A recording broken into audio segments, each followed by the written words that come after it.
पहली बार कुड़ुक राग में रोरे मनकर बीच में एगो करम गीत लेके आए श्री जगदीश बड़ाइक जी, संगीत सरगम म्यूजिकल ग्रुप। पूजा करू रे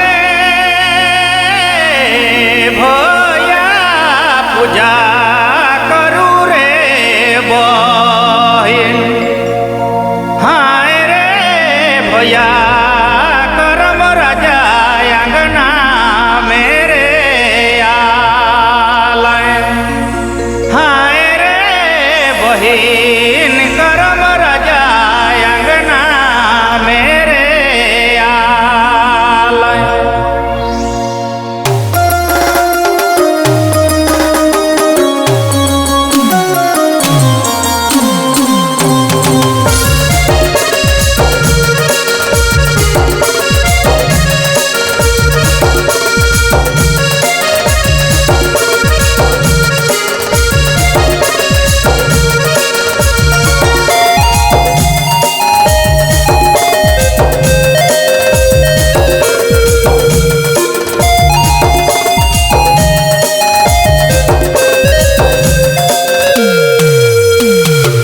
करम राजा, हाय रे धर्म राजा,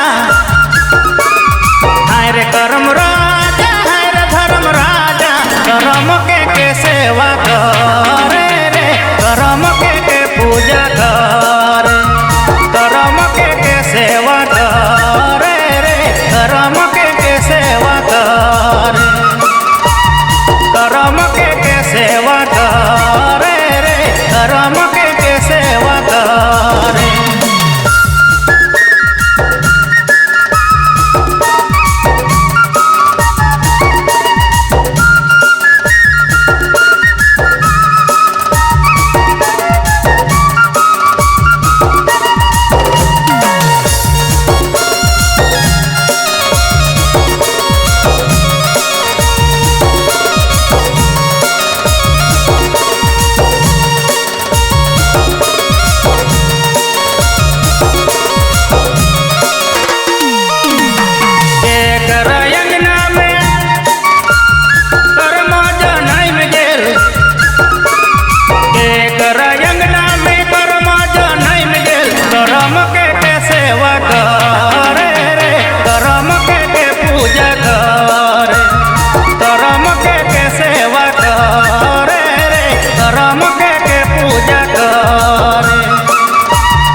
बहिनी करम सेवा करे रे, बहिनी धर्म पूजा करे, बहिनी करम पूजा करे रे, बहिनी धर्म सेवा करे, बहिनी करम पूजा करे रे, बहिनी धर्म सेवा करे।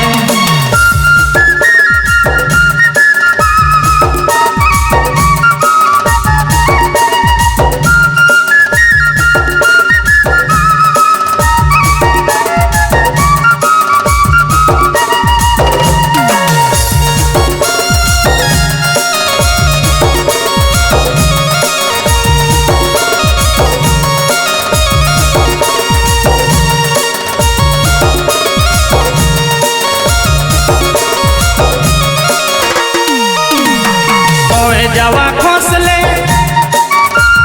तो जवा खसाले, जवा खोसले तो जवा खसाले, जवा जावा जोरा ले।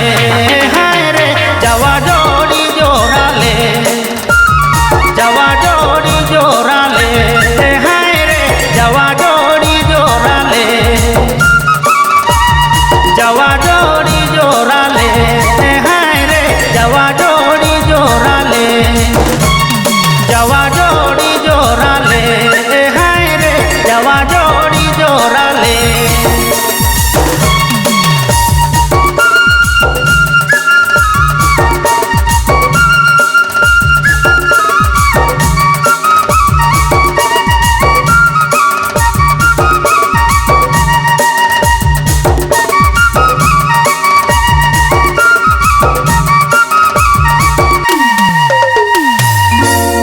रिकॉर्डिंग रवि राम सरगम स्टूडियो लोंगा बसिया।